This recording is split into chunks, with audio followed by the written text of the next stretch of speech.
by Ben Goff of Cinema Bureau. And today we're going to do the state of the video address because we haven't talked about video in a while. We talk a lot about audio. We kind of talk about it little bits here and there when we're doing rooms in review and things like that. But Ben and I's passion, for and foremost, is audio, and video in a lot of situations gets pushed by the wayside, gets a back seat to a lot of this. But it doesn't mean that to other people, it is not as important, if not more important, than the audio part of this. And Ben, you brought this up because you had seen last week, you'd gone to a local distributor and you'd had the opportunity to see several different projectors. Now, before we go into that, I want to highlight M-Wave. I should have updated the background. I didn't. Ryan Kramer's going to get mad at me. But M-Wave, September 18th through the 20th. Well, 19th through the 20th. 18th is not open now. We have to use it for setup. 19th through the 20th. There are going to be at least 14 projectors at M-Wave in the video comparison room. So if that's something you want to be able to see, they will be shooting on two side-by-side Seymour AV screens. Mad VR will be there. So using it on, off, not just doing the comparisons with Mad VR, but that will be there. So if you have any interest in seeing what we're about to talk about, M-Wave Midwest AV Experience in Kansas City. It's significantly smaller this year, but it doesn't mean that it is any less enjoyable. Adam Peltz will be there. He's doing a couple seminars. Jason Dustel, head of ISF, will be there, giving a couple seminars. And our own, well, can't say our own, Jeffrey Heinzel will be there talking about doing a couple seminars on some different things. So lots of things to learn, lots of things to see. Come join us. Tickets are available at midwestavexperience.net. Anyway, you had the experience or opportunity to see a couple projectors. Yeah, well, by a couple, I mean many. Saw, what do we see, 9 or 10 different displays. So it was it's AWE Europe, distributor. They are like 20 minutes from my office, and I am rubbish at ever going to visit distributors. I'm terrible at it. I normally see all my products that I need to see at ISE or CDR Expo. Yeah. Anything else people kind of bring to us that we need, right? I'm really lazy, let's be honest. Well, so you get to a point where you know what you like. Yeah. And you know what does really well, not just what you like, but you know what you need to utilize. And if something else is going to come out, it makes waves enough that you know that it's coming. So it's not that things sneak up on us anymore in a lot of ways. So I don't fault you. Yeah. So I'm dodging CDR Expo this year. So I could give myself a day out to go and see some product. So it was fun. It was just what became interesting for me.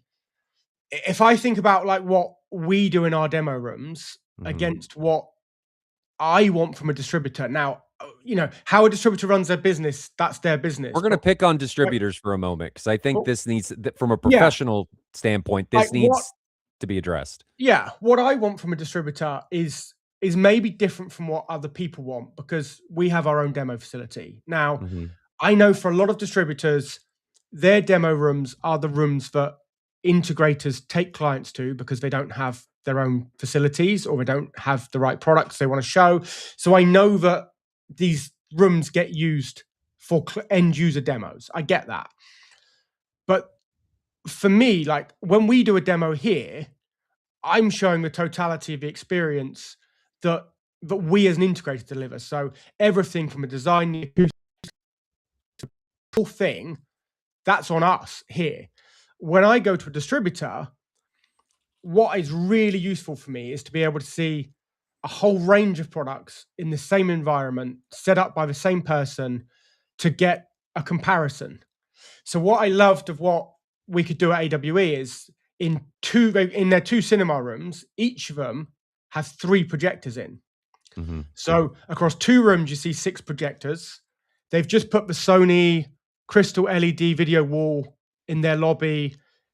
Next to that, they've got the Hisense 120-inch flat screen, or 117, is it? Like, call it 120. Like a 115 or something. Yeah, right. So you've got this very expensive micro LED, crystal LED, right? You know, this top of the range, big Sony, next to the Hisense, which It's not massively smaller. They've got it like a 165-ish, I think, with Sony versus Mhm. just shy of 120 on the And Hisense. it doesn't seem that much smaller, but that's a lot of surface area Right? sitting next to it.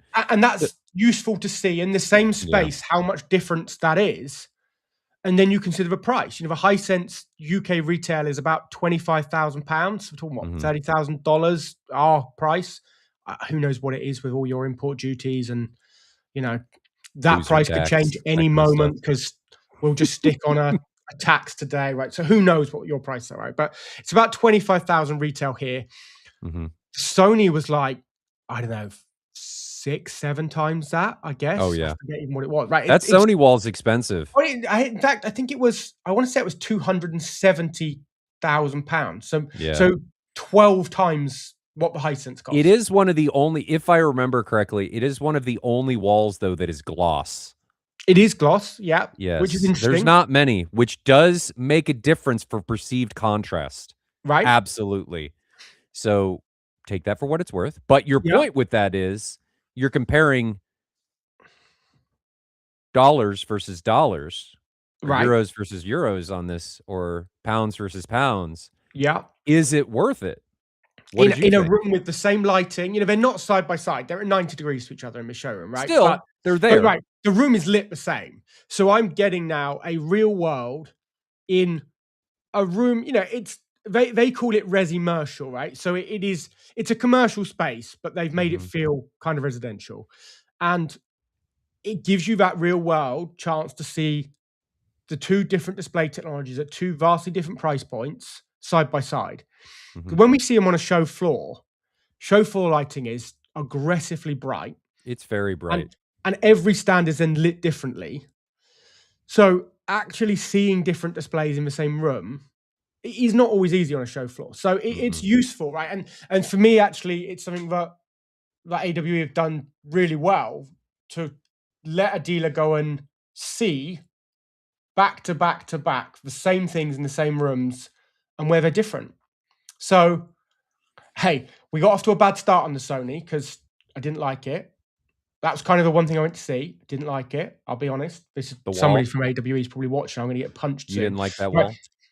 I didn't like it because, as it turns out, the content they were feeding it didn't work very well on it. So, Guys, guys, right, people doing these demos, figure this I'm calling you out, AWE, because I work as a vendor for right. Mad VR. If you're gonna show product, make sure it's working to the best of Right. its And ability maybe because I'm hypersensitive. I don't know, right? They just had an event recently. They just had a big event that Sony came to, right? So what was on it when we arrived was Blade Runner 2049 that's filmed on Sony cameras, mastered on Sony displays, being Mhm, displayed on a Sony CLED display.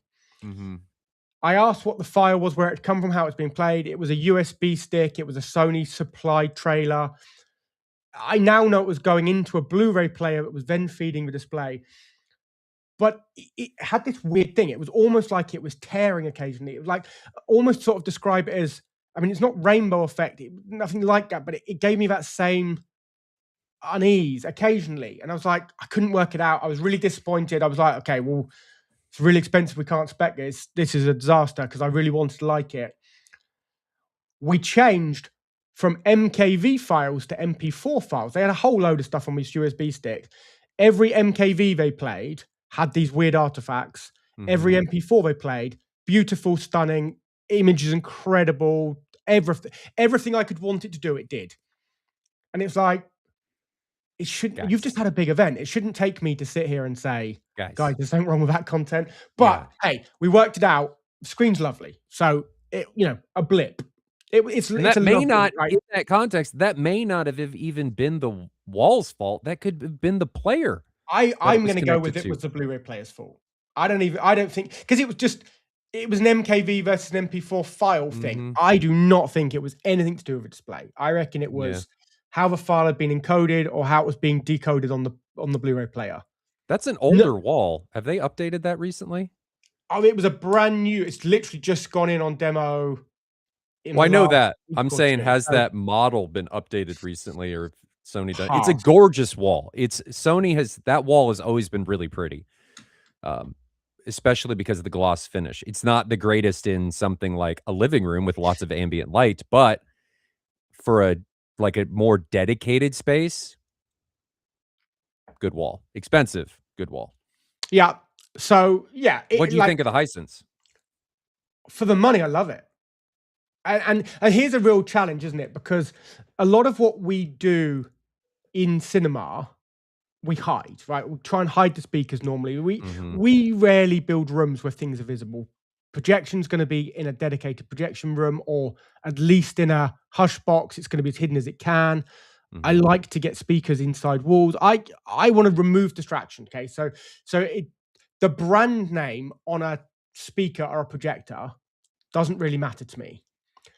And I'm aware that when you put a TV in your living room, that you're going to spend £25,000, you have to call it $30,000 on. There is some ego attached to what that is, and there's aspiration. And I don't know if Hisense is there yet. They're spending huge amounts of money on marketing. But the kind of client who's going to spend $30,000, are they ready to put a Hisense That is a good in their question. living room for $30,000, no matter how good it is? And God, it looked lovely. So honestly, the only quirk I have right now is, are people ready to spend $30,000 on a On a Hisense? Hisense. And I think it should, right? If you're in that market, it's good. Like, I would not be put off by that brand name at all. Mhm. It's whether people can get past their own ego of, I'm going to spend $30,000 on a Hisense. Yeah. That's, I mean, it's very similar to, like, if Kia made a hypercar, right? right. Are you gonna buy one coming from Kia? I don't You know. know what do at the Nürburgring, the ring taxi. So when you book a hot lap with a professional driver, I'm pretty sure they're Hyundais that they Oh, use, the N, right? whatever they are? Absolutely rapid, fast, Yeah. They're fast as not you slow. like. But do you want to buy a A Hyundai? Hyundai. Right, and Yeah, I don't that, know. and I think people need to get past that, and it's something that is great for us in cinema because we put the engineering first and the Mhm, figures and the performance, and I don't worry about brand names. I try not to discuss brands with clients until we're locked in because mhm. I don't think it matters. But I'm not sure that's true in The your living performance room when it's matters, got the a, tool matters. What it, delivers the capability? What are you yeah, chasing? What gets sure. you there? So Who that was cares what cool. name's etched on the bottom? That was cool. And then Okay. projectors, I'm going to be controversial. I don't think you're gonna be controversial, I don't know. but I think you're gonna be more vocal about what you saw than you normally are. You know how important black levels are? Oh, this controversial. I Um, think I'm over it.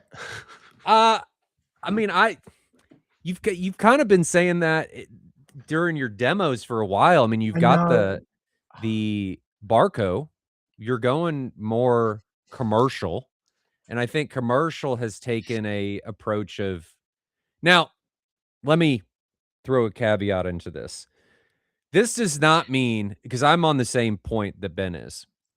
This does not mean that, black levels are worthless. There just gets to a point where you can't have both. I can't have JVC level black floor and 10,000 lumens Right. Doesn't for exist. Oh, $30,000. that, I mean, right. Where do we take these trade-offs? Okay. So, Or because we people get mad at us for always being expensive.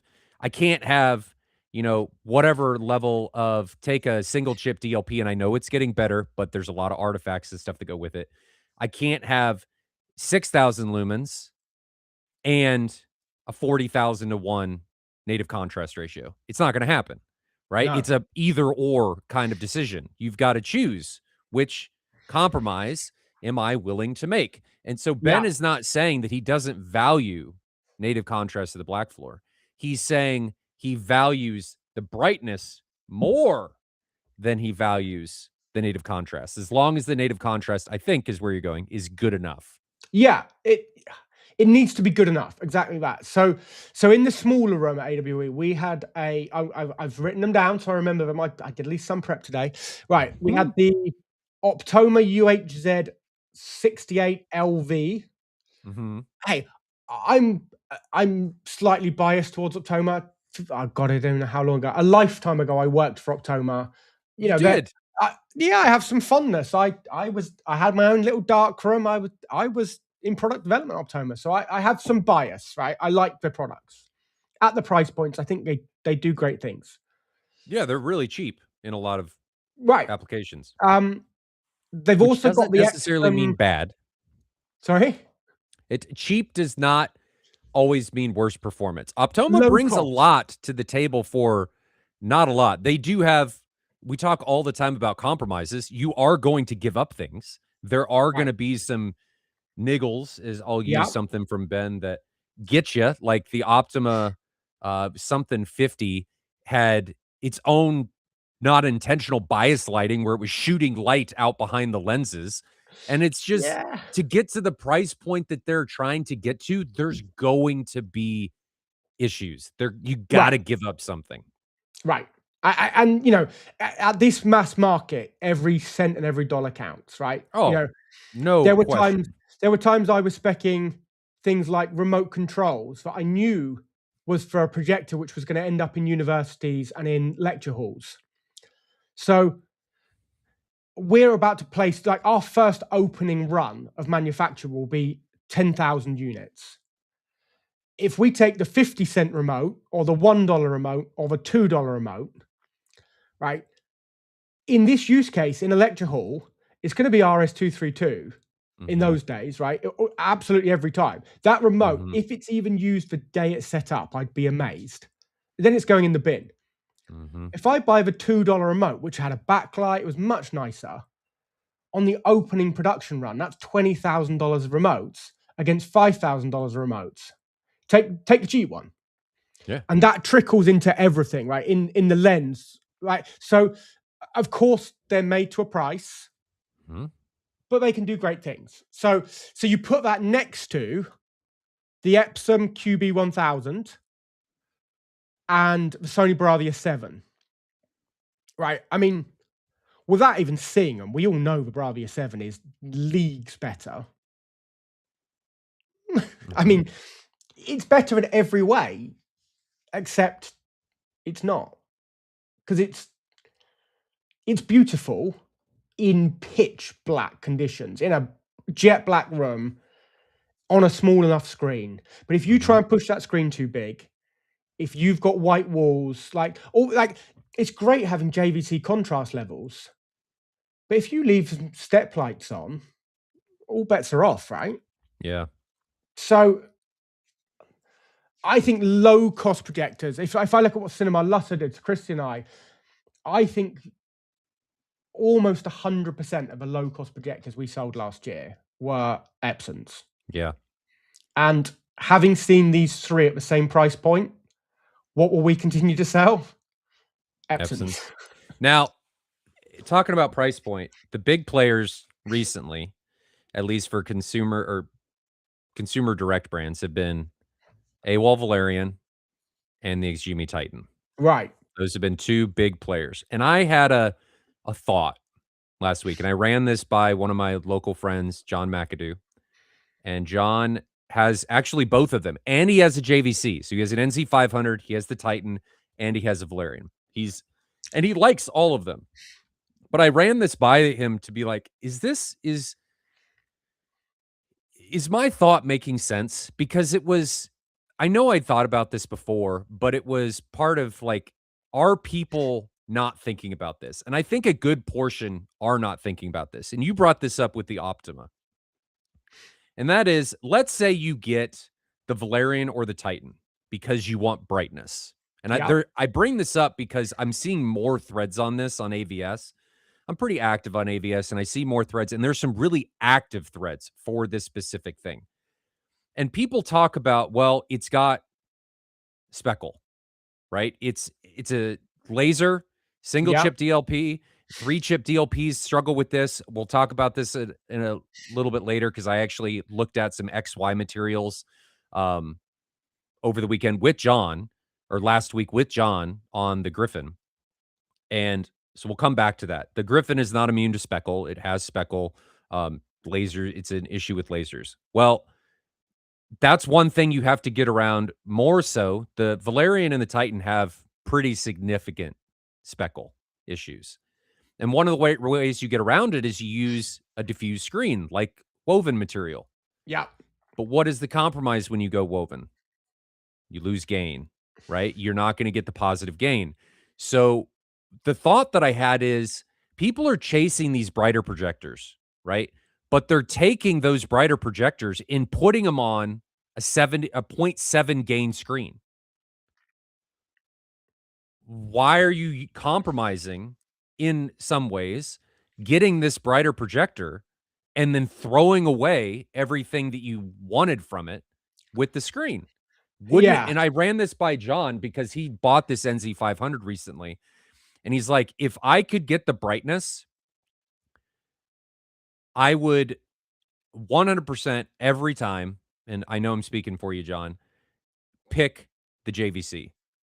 The JVC it doesn't have the artifacts. It's got a much better native contrast. I realize that the Xgimi and the Valerian do decently well with laser dimming and such, but it goes back to why buy something that you're trying to accomplish and then immediately throw it away, that benefit, to try Sure. and fix one of the compromises that projector has to get that brightness. Right. Start with something that doesn't have that and is not compromising on that ideal. It, to me, makes sense. Now, you could, well, there's no could.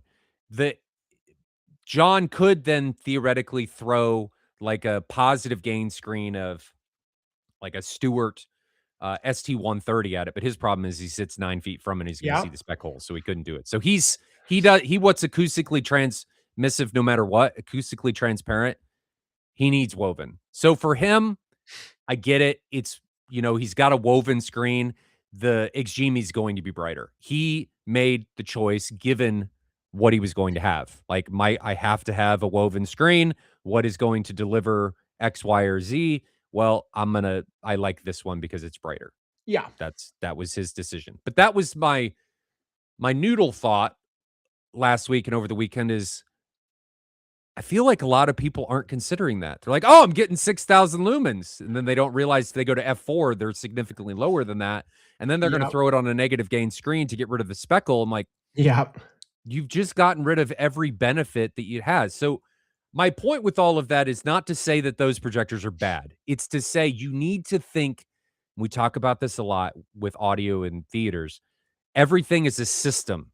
Don't look at it 100%. as everything in a vacuum, everything individually. It needs to be the sum of its parts. So if you're looking at a new projector, you need to say, okay, this brightness, what am I going to have to do to make this work? And put that all out and write it out, draw it out, do whatever before you make that decision. Because I think a lot of people aren't thinking of that when they're Yeah. making these choices.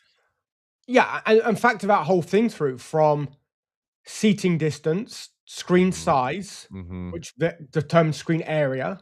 So how big is the area we've got to throw the light at? Because, Mm-hmm. the JVC is wonderful. Yeah, it does so many things beautifully. Bright, it is not, though.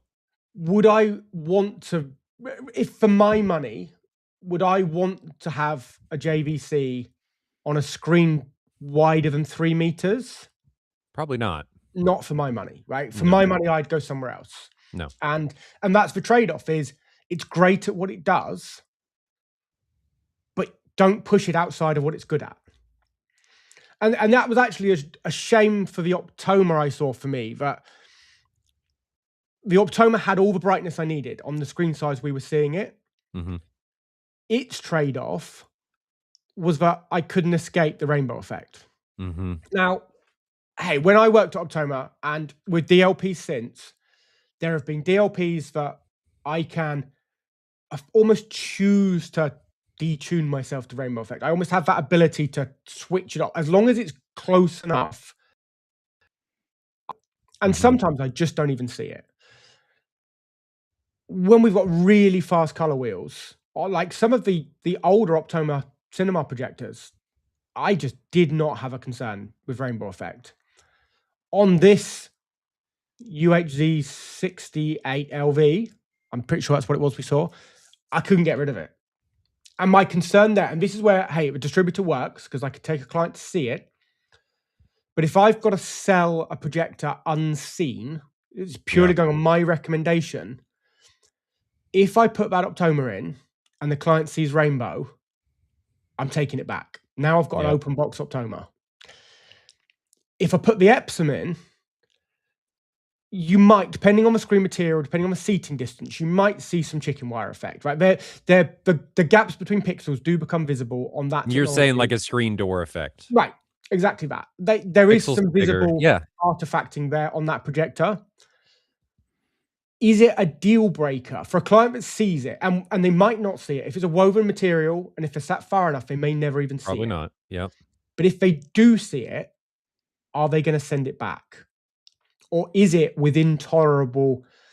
I've never known anybody we sold one of these Epsons to even mention it. It's never even been a conversation, or we've never had one we've put into a client's home on the screen materials we choose, and they turn around and say, what's that? I can see, like, why can I see pixel structure? Never even happened, right? Because I think we're designing the right materials, the right distance, right screen size to mitigate it. But I'm pretty sure it would never get to a deal breaker. So if I'm going to sell the Optoma, I have to put a client in front of it first. The Epson, I really think you should put a client in front of most of these so they make an informed decision. Sure. It's not always possible. It's not, but it is, I think, the correct pathway forward. I agree, but it's I accept it's not always possible. And at these price points, sometimes, you know, the client will come to see us, but whether I can take them to our place and to one or two distributors to see different products, their time often, if they're spending lots and lots of money or they're an enthusiast, sure. If it's part of a big renovation of a home and it's just one room that's being dealt with and they're as worried about the kitchen as they are about the cinema, am I going to get them to visit 3 or 4 places to see different products? Maybe not, right? So at that point, to me, the Epson is a safe bet. So let's break this. If you had $6,000 to $8,000, what projector would you choose? QB1000. Oh, without any further doubt, right? You choose it over the NZ500? Okay, it depends on screen size. Okay, so we go back. It depends on screen size. In my mind, UK pricing, the NZ's more than that, but maybe it's not. Okay, so how much is a NZ? Okay, yeah, it would completely depend on screen size because they are fairly similar price. Yeah. But we're talking, what, 5,000 lumens against... No. Oh, no, sorry. It's 3.3 against 2. Yeah.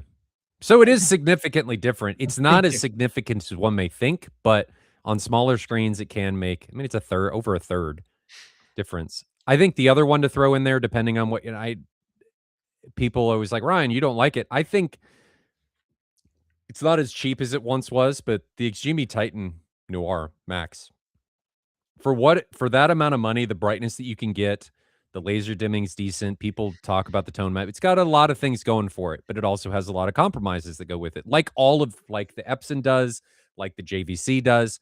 So it's very much a what tool establish. What do I need? Yeah. What experience do I want? What are my existing tools? What is my screen size? What is my throw distance? What is the screen material? You know, how much brightness do I want? What type of content am I watching? What is the aspect? All of that stuff. You lay all that out. And then you say, these are my 3 tools or whatever. And take that and try and fit it. Which one gets that tool done?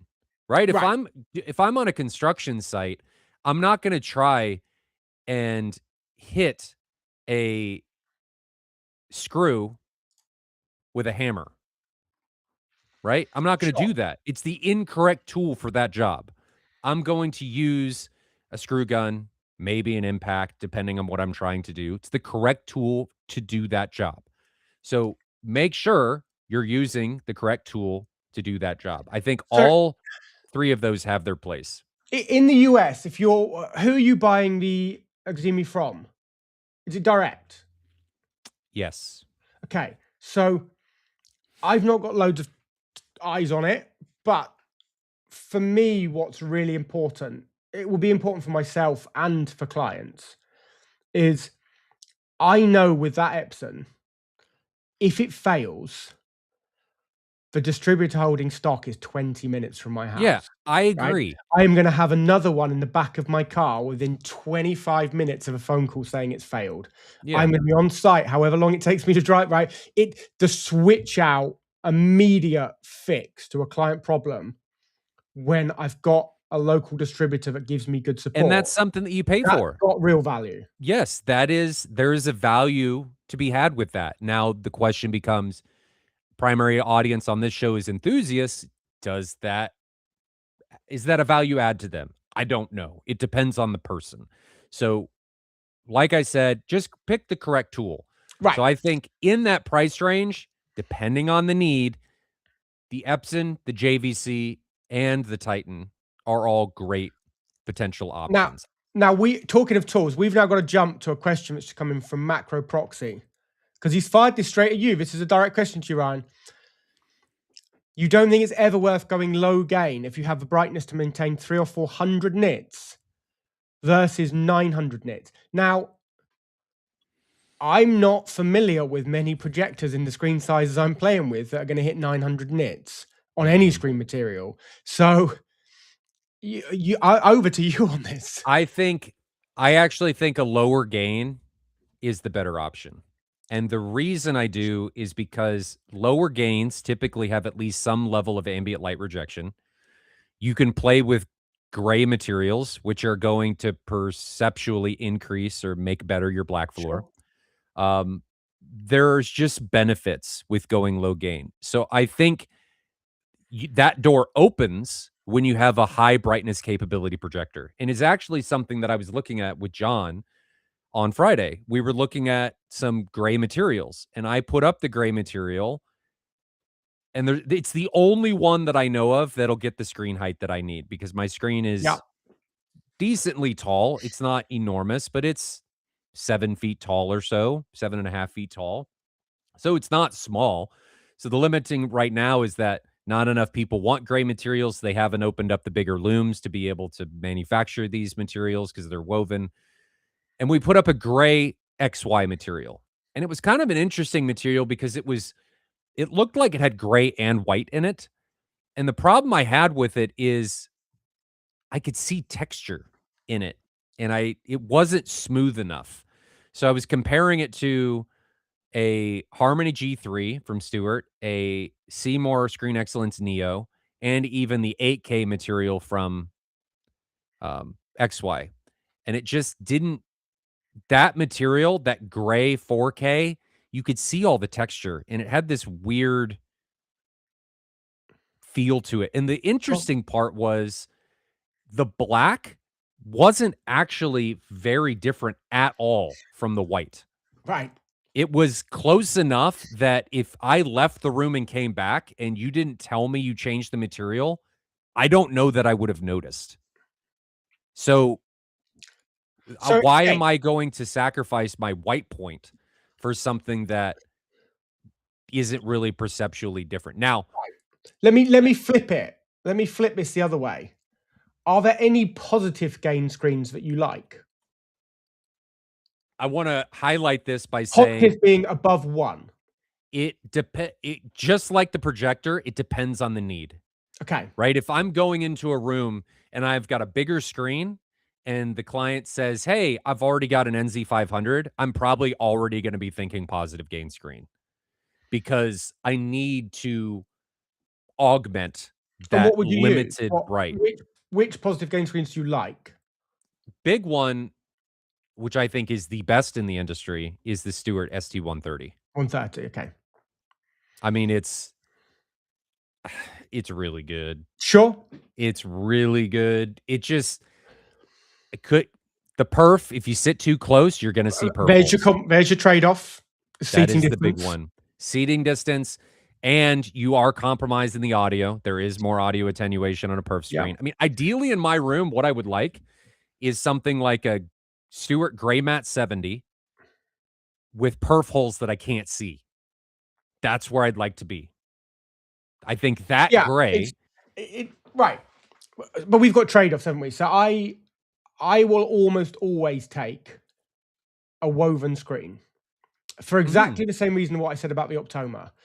Unless I can get a client in front of the perforated screen at the exact screen size that I'm proposing and sit them at the exact seating distance with the exact projector, it scares me.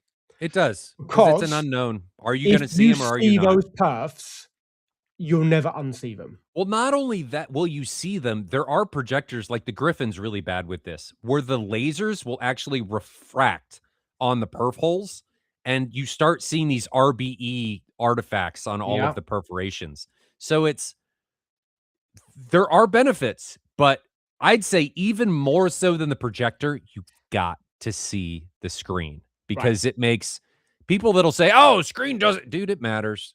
They're all Yeah, different. It's the texture, especially when you start getting to super high brightness, that texture starts to become more and more and more apparent.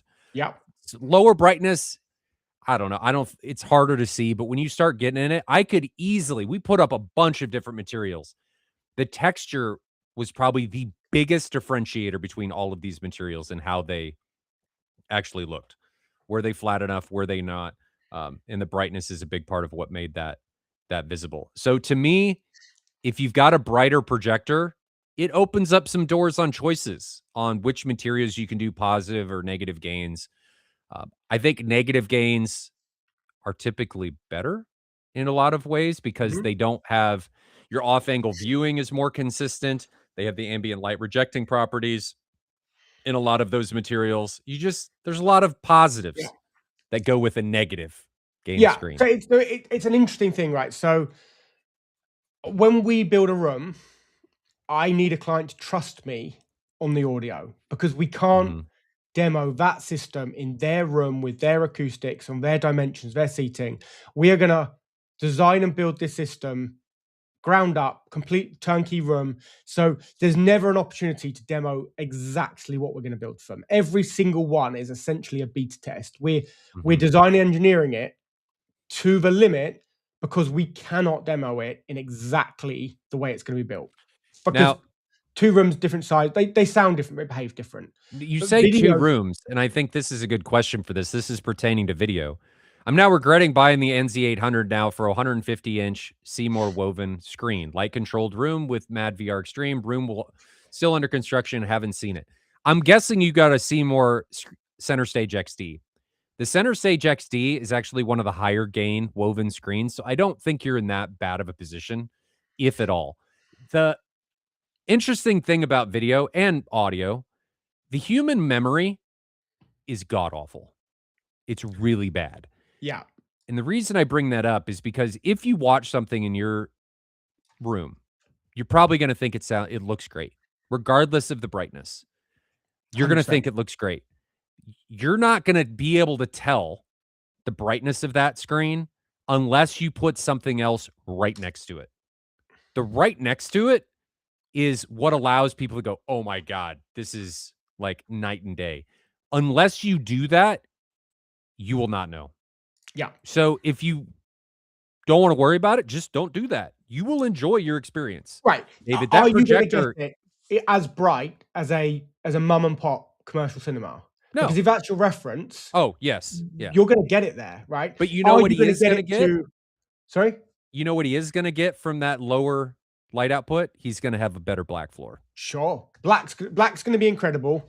You're gonna be as bright as a typical independent mum and pop cinema, commercial cinema. Mhm. If that's your reference of what cinematic looks like, you're gonna be there.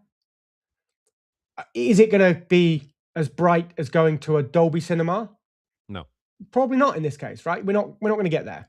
But you know what you But have to do in order to do that? Spend a crap ton more money. When you or start wanting all this or stuff. or you accept other compromises. You accept a Yes. way less black level. You accept some screen texture for screen door effect, right? There's going to be a compromise. There is no free lunch Nope. between these video technologies. Nope. So then this becomes interesting of where we go next, like for even more brightness and bigger screens, because I think I'd only seen the big Epsons at trade shows. I'm not sure I'd ever seen one actually in a residential type space, in a proper demo room, a fixed room. I think I've only seen them at trade shows. So that thing's putting out the QL7000. It's putting out like 10,000 nits. 10,000 lumens. Okay. Now, let's just be really clear for anyone from Sony that wants to lynch me. I did like that screen once we changed the content, right? So I'm not anti-Sony. Let's just be clear. This room I saw this Epson in used to have a GTZ 380 in it. About 10,000 lumens, give or take, right? We're talking the same light output on this Epson as that. It must be half of it. I mean, I don't even know how much quieter it is. It's a whole quiet. jet engine quieter, right? They are quiet. It's a jet quieter. It's about 4 bald eagles smaller. It's way smaller than the 370, right? It's quarter of the price, give or take. Once you factor in lenses, and maybe not quite a third, maybe a quarter, depending on which lenses you need. Loads of placement flexibility with the Epson. It's quieter. It's pushing out loads of light. I really liked it. But compromise, it doesn't have the interesting contrast that the Sony had. No. And it has less native contrast. All of these things. So, and this is why I say I'm kind of over black levels a bit, because you've got to get it right. And actually, maybe the trade-off, if you're going to do a 16:9 screen, is you put some money in top-bottom masking. Like I always do, the screen aspect ratio, it needs to be planned depending on where you reach your first constraint. Either go wide or go tall. If you've got a low ceiling, don't waste it by not going wide just because you've hit, like at that point, go scope and have side masking. But when you've got a reduced black level natively in the projector, masking becomes way more important. I think masking is important regardless. I think masking is an under thought about application and projection. I think it is not as valuable as the projector and the screen itself, but it makes an immersive difference. And the biggest demo that I ever saw of it was at M-Wave in 2022. Chris Seymour brought some masking panels, and we had a non-mask screen on the left and a mask screen on the right, and we were shooting them. One was the LS12000 right when it released, and the other one was an NZ8 on the other side. The NZ8 should annihilate the LS12000. Right? Should. The difference was when you put masking on the LS12000, they looked perceptually much more even because you lost the ability to perceive the black bar and you weren't able to compare as much the native contrast. And this is when actually I think the LS12000 looked better because at that point, the LS12000 had better ANSI contrast, interesting contrast than the JVCs did. That is no longer the case. The new ones, the new JVCs have, I think it's as good, if not slightly better than the Epsons for interesting. But at that point, you would go back and forth. You'd be like, oh, JVC's better when the masking was off on the Epson. And then you'd go, oh, the Epson's better when the masking would come in because you didn't have that perceptual lower native contrast on the, or black floor, I should say, on the black bars. So masking, guys, it's a big deal. Yep. Bigger deal than you think. Right. And so that's why we talk, right? It's got to be a system, and where you might compromise one, like so many times I see people spend all their video budget on the projector and scrimp on a screen. It should be a good portion of your budget. I can't remember who said it. Someone famously said, right, that you marry your screen and you date a projector, because the projector you're going to change every 3, 4, 5 years, right? Depending on how enthusiastic you are in this hobby, new models come out. You're going to change that projector over time, especially if you bought lamp based. Then laser comes out, and projectors are still generation on generation getting better. But you invest in a good screen, you don't need to change that for 10 plus 10, like, Theoretically, depends on if the needs for whatever projector sure. change or what have But you. it's worth investing in a good screen, Yeah, always. they do make a difference, guys. It doesn't mean you have to spend a ton of money. There are some great screens that are not very expensive. Just do your research on screens and don't assume, "Oh, yeah, any screen is great." There's some really crappy screens out there. Um, Caboose 515 has a question, and he asks, "What about 4K native projectors versus 4K pixel shift projectors versus large 4K non-OLED TV? Would the picture quality be different if they are not side by side?" I mean, the TV's almost always going to win as long as it's a good Oh, TV. yeah. But I mean, it wins until you try and put a speaker behind it, Yeah, yes, that's a compromise. right? um, so 4K native versus pixel shift. I like to look at this as the M4K from Christie and the Griffin. The M4K is really good, and Right? it's a pixel shifter. I don't know anyone that has complained that it is not native 4K.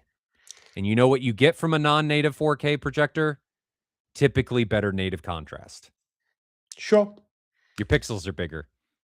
Now, if you never put a test pattern up, right? If you put up the multicolored Yes. quick brown fox test pattern, right, and you're looking at a shift, a wobble, whatever mechanism it's using to extrapolate that versus native, it's not Sure. going to be as sharp, right? On those test No. patterns, you'll see it every time. And if you get up within 3 inches of the screen and you're looking, you'll see it. Yeah. But when you're sat wherever you need to be for 60-degree horizontal viewing angle on the right size screen, do I really care about native versus non-native 4K like I care about brightness and contrast and color gamut? If I had the choice and I took a pixel shifting but with a bigger color gamut and brighter versus native, and I lose some gamma and I lose some brightness, I'm taking the pixel shift almost Mhm. every time. And it's Mhm. sure it's what you need for that project. It's the right tool for the right job, but pixel shift is not a big enough compromise for me at the normal seating distance to make that something I choose at the expense of something else. Yep. I'm going to choose gamma and brightness over native almost every time. Yep. I would look at it as, does it have a good pixel shifting mechanism or engine? Most manufacturers do. They've got this figured out. Pixel shifters have been out for a long time.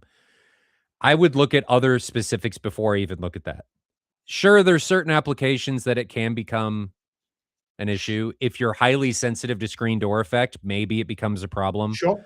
I know some people that it is, and especially if you sit close, it just Ben saying that his clients haven't noticed doesn't mean that you won't. I mean, No, I'm agreed. sitting 9 feet from a Or I 165. I didn't say they I didn't can see notice. it. I said they've never mentioned it. They may have Okay. noticed All and they right. just That's stayed fair. quiet. That's fair. So I would I hope they would notice, mention it, but they may not have done. but part of that could be that I'm used to a certain thing. It's like you're used to driving a certain car, and then you get into a different car and you're like, "Oh, this feels different." Typically, you adapt and your brain goes, "Ah, I'm okay. I'm not gonna pay attention to that anymore." But, maybe it's something you can't look past. So, I wouldn't think about it, Caboose. I would get whatever ticks all the boxes aside from that and then address if that's an issue after you find one performance-wise that's gonna make it happen. So back Yeah. to the discussion, we were talking about the Epsons and we were talking about, you brought up the QLs. Um, where were you going with that? Do you remember? Just how much I liked what it did at that point. And we're not low price points now. With the choice of lenses you're going to use, you're in 30. $30,000 For the ballpark, 7,000. This Right. the 3,000 is under, it's like mid-teens. I think it's Sure. 15.9 here in the States.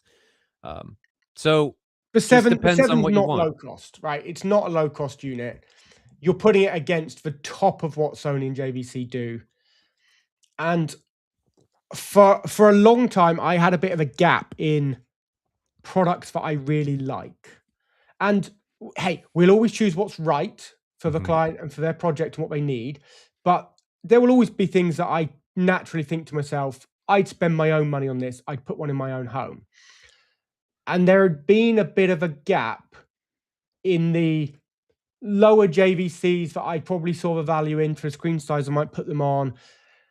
I love the Barker Heimdall. Oh, but you're at more money. It's such a good projector, but it's expensive. Right. I love what it does. You're at even more money. Does the Epson give me enough of what the Heimdall does to be 30-40% less money? The issues, so let's talk. I like to make sure that people are informed. The compromises you're going to make on the QL series. The QL series is super bright. It does so at a decent SPL level. It's not overtly loud. It's absurd, actually, how quiet that projector is. It's not as quiet. The Heimdall is ridiculous. Crazy at quiet. How quiet it is. You question whether the projector is on, even in a quiet room. The QLs, really bright. You sacrifice native contrast. They're like 2,000 to 1, maybe 3,000 to 1, depending. And you're sacrificing intrascene contrast for that brightness. So I'm going to keep hammering this home.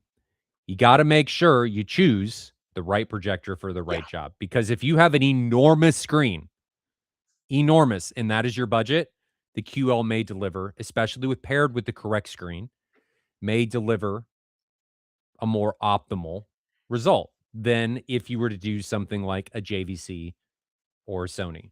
So let's split out the compromise of a speaker behind that screen. We're seeing bigger screens at lower cost, right? 100-inch screens are basically free now. I think if you look down the back of a sofa, you find, right, they're 100-inch TVs start, the entry level ones, they're basically free. They're so cheap. Good ones, we're still talking thousands of dollars, but sub $10,000 will buy you a really nice 100-inch screen. You're talking $25,000, $30,000 will buy you the biggest single panel, like your 115 to 120 inch. Micro LED was still a big jump. So if you're just looking at video, and we know that flat screens can deliver color gamma and brightness and contrast and every other thing we want, at what size does projection still make sense? I think a lot of them don't have the contrast yet that some of like a DLP projector has, like a intrascene contrast or anything, or even native like that a JVC has. But sharpness and a lot of other stuff, I think the TVs, I think you'd have to go above 120 to really make it make sense. Oh, for sure. Yeah. If you're willing to compromise, I mean, we're talking in a vacuum. If you were willing to compromise on the audio. Yeah. But I mean, under 100 inches, is it even that much of a compromise to put the center below? I mean, you're realistically only moving it a foot, because on a huge screen, from where you might want it to where you've got to get it, it could be 2, 3, 4, 5 feet out of place. Well, and your screen at that size may be too small to really warrant an LCR. So under 100 inches, I don't think that the audio compromise is even that big. No. So that's fair. What are we talking? 100 inches are 2.2 wide. Yeah, if you're projecting under 100 inches, I think that's a challenging thing to justify right now with how good some of these screens have got. And it wouldn't have been that long ago that 100-inch TVs were still really expensive and nothing. Take your Epson QB1000 price point, right? We're at $5,000, $6,000, $7,000. These Bravia 7, this level, not that long ago, you couldn't buy a 100-inch TV for less money than that you'd want to own. Now they're Some 10 of a those penny. 100-inch TVs are shockingly bad, though. Some of them are fine. Some of them are fine. Some of them are really bad. So Sure. just keep that in mind when don't make the assumption that Ben and I are saying, "Oh, any 100-inch TV is better than," some of them are really bad. So, like, unwatchable for me with the amount of blooming and other things that they Yeah. have. But a decent 100-inch TV, they've come down in price considerably. And for flagship, I mean, you're looking at 20, 30 grand, which used to be 100, 200 grand at that size. So pick your So poison. here's now this challenge, right? Because we're saying that under 100-inch TVs probably make sense now Mhm. in a lot of cases.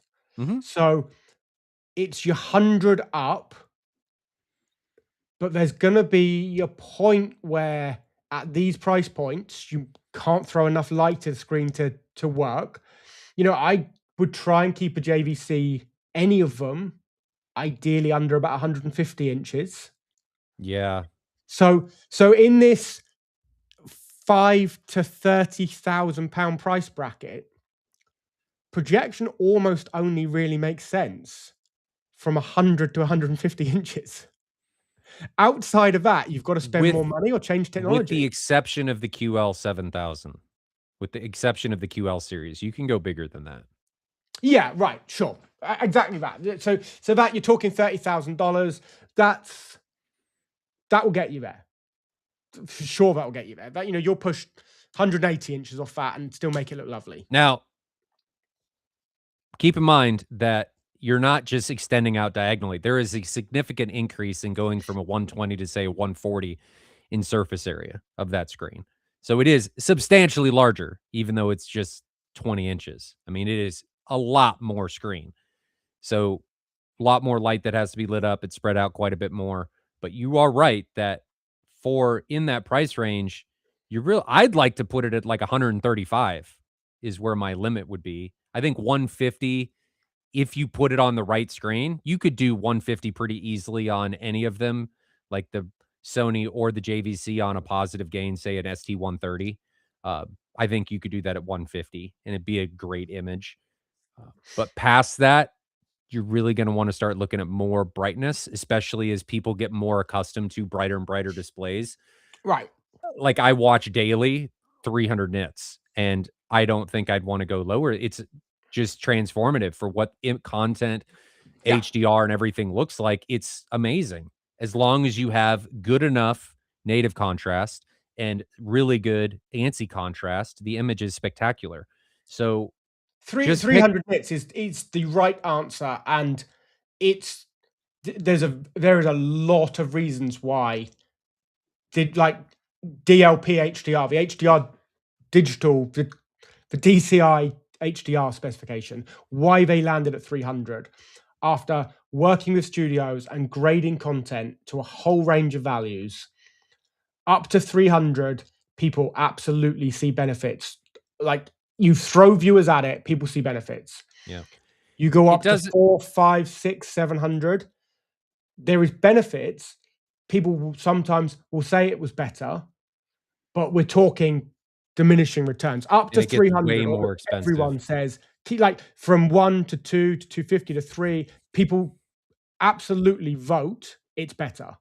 You get beyond that, and it starts to collapse a bit, which means you're Yeah. spending more money, throwing more light, all the challenges of it, lighting the whole room up, which can kill your contrast for marginal benefits. 300 is the right number. It's where we should be aiming. It just looks wonderful.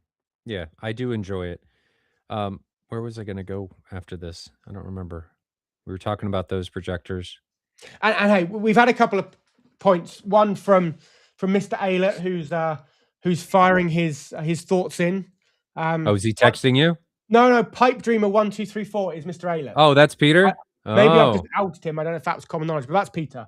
And yeah, right. So this was interesting. We're saying that projection makes most sense financially and picture quality and that. 100 to 150 range. This is all center channel dependent, and I'm of a view that below 100, you can make the center channel work.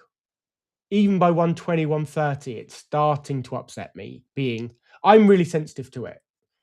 I do not like it being out of place any more so than on a 100-inch screen. But up to Yeah. 100, I'll tolerate it. You can fool yourself. You can lose yourself, and the brain will go, "Ah." But as I've learned with my setup and being in a lot of these setups that we build at Expo and a lot of the theaters we built, I don't wanna think about it. I wanna go in with the confidence that this is how as good as it's gonna be, and I don't wanna risk being taken out of my immersive experience and noticing that the sound's coming down low. Yes, it's a little detail, but I don't wanna lose that experience. So, Sure. The great I point, got the Peter. I got one of the best compliments at the weekend.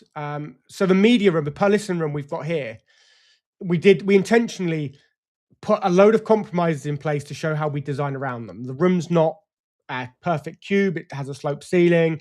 There's big double doors in there's loads of compromises we put in on purpose to design around them, including a 100-inch telly.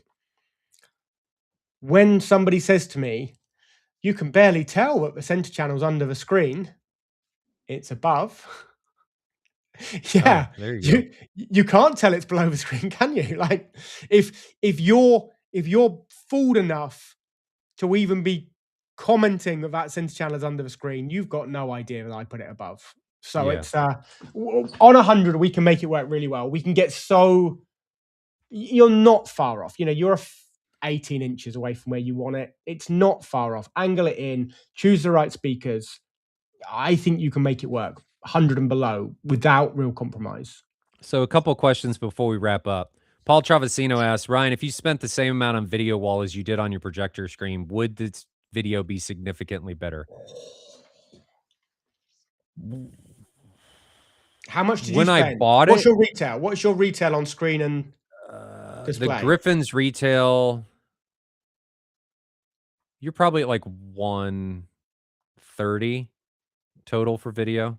Well, if I include, I'm not going to include the Mad VR because that would be on both. So let's say 130. When I built that room a couple years ago, I don't know. I think I'd have to spend significantly more to get that same size wall. I Yeah. mean, you could put in like there was and still is the LG 97 OLED, which would kick the snot out of that projector, but it's 97 inches. Um And remind me, you're how big on yours? 165. 165. Okay. Yeah. So I don't know. I don't my thing is I value the audio more, but if you're talking about video quality in a vacuum, I think you could do it now. I don't think I would because I'm too sensitive to seams in video walls. I can't In dark scenes, particularly. I can't get away from seeing seams. So I wouldn't want to, but you could get close as long as you weren't sensitive to seams. If you were watching something bright, I forget the snowboarding documentary on Kaleidoscope. If you're watching something really bright, those seams basically disappear with Yeah, they do. bright content. Like above 10% APL, those seams are gone. It's a low light problem, It is. and when it's off problem.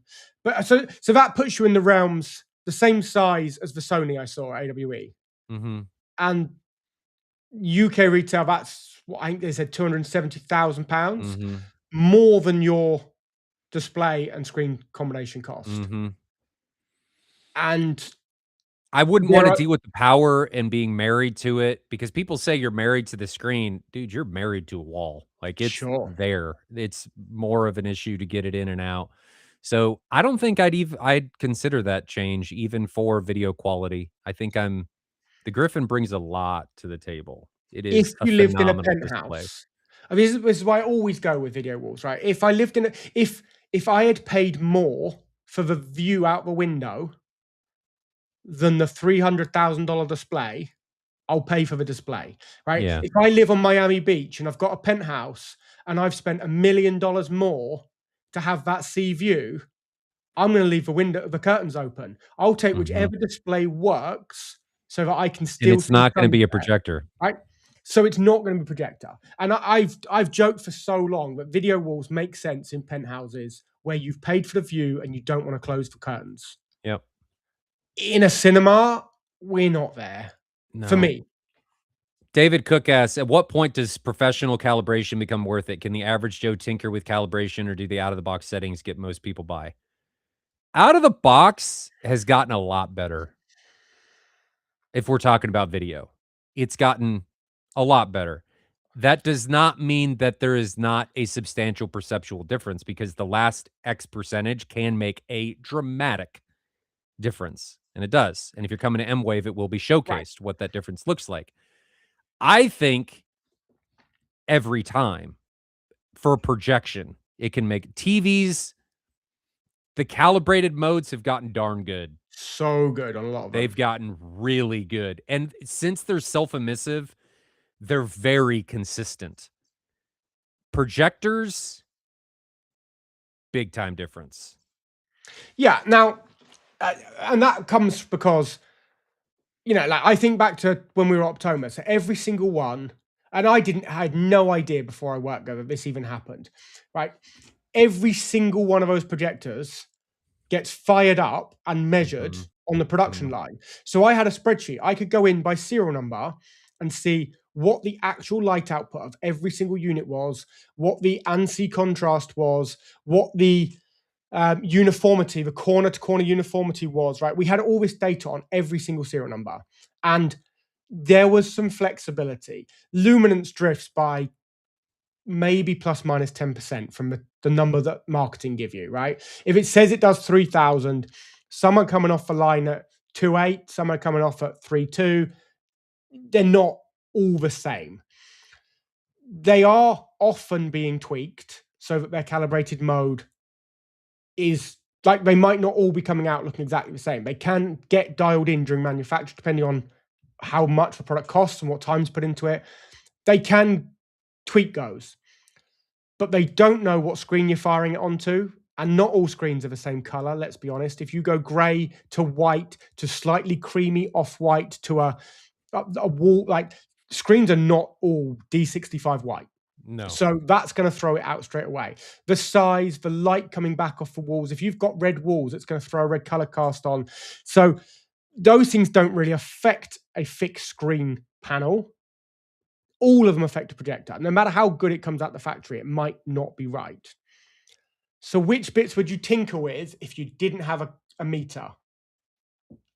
This is getting more difficult because laser is significantly more difficult to calibrate than lamp. You need a Right. better meter than you did with lamp. The laser wavelengths are significantly more narrow in order to do this properly. It's more problematic. So I would start by looking into the cheaper versions of Calman, or if you really want to be a masochist, looking into Color Space and the cheaper versions of Color Space. They're tremendously capable, especially Color Space, but you can get lost in the weeds pretty quickly. It's gonna depend So, on the value proposition depends on how much yeah, you wanna spend on learning and how much you wanna spend on equipment, and does it is it more value based to just hire somebody so you don't have to right. worry about it? So I would say if you're going to tinker, you have to do brightness and contrast by eye, right? That's fine. Do get up a pluge pattern, set your brightness and contrast. You need to do that in every room. You've got to dial that into your screen, to your size, right? Set up brightness and contrast. If I didn't have a decent meter and software, stay the hell away from a CMS. Do Yeah. not touch it. You will not make it better. If you go onto AV forums and look up somebody else's settings, you are not going to make your colors look No. better. And your If other you can issue get white to look white, you are absolutely like I hate projectors that out the box. The white is a bit blue or a bit green. Like it drives me nuts. Normally, the best setting will be pretty white. If you can fix that by eye, even grayscale, you are doing better than most. yeah. Trying to change the gain and bias of red, Just don't. Do And a not funny touch thing it. that happens with calibration, and this happens with audio too, is if you're not calibrating to a reference point, you'll go, "Oh yeah, this looks better." And then Yeah, the next day you'll roll in and you'll look at it and be like, and then you'll go back to the original, like, man, my calibration looks like garbage in yeah. comparison to what the If you original haven't looks got a like. meter, stay the hell out of the CMS. Just Yeah. don't even touch it. Yeah. Last question. Derek asks, are wider dispersion speakers better for use around TV, DV, LED? This is largely dependent on what you're asking of them. There's a lot of option.